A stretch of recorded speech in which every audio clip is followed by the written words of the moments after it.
Welcome to Daily Devo. My name is Diana. Today we are talking about bearing with one another.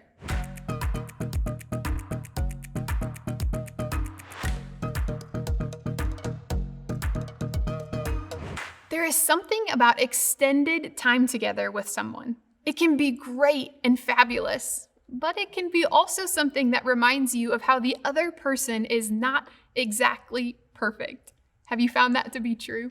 Right? Whether you are spending extended time together at home or in the car on a road trip or maybe with coworkers on a business trip, sometimes extra time together with a person can quickly remind us that they are not in fact perfect. They have some rough edges or some tendencies that are a little difficult. Here's the deal. As followers of Jesus, Paul is telling all of us followers to bear with one another in love. Let's check it out in Ephesians chapter 4, verse 2. It says, "Be completely humble and gentle. Be patient, bearing with one another in love." Did you know that phrase, bear with? It means to endure, to suffer with, to have patience with. It means to be with, to give time and space, to give grace and patience in prayer. I know personally, I have been blessed by people who've shown patience with me. People who have bared with me during a tough moment, or a moment when I wasn't at my best, or a moment when maybe I had an attitude or was frustrated.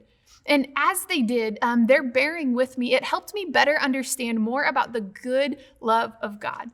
What have you learned from times in life when someone has shown you patience or bared with you in love? How has that impacted you? Because remember, God has been patient and gentle with us. Christ humbled himself for us. So let's ask the Holy Spirit to help us bear with somebody today. And how? Maybe the question you're asking is, how can you bear with each other in love? Well, it could look like by showing gentleness instead of giving a harsh response.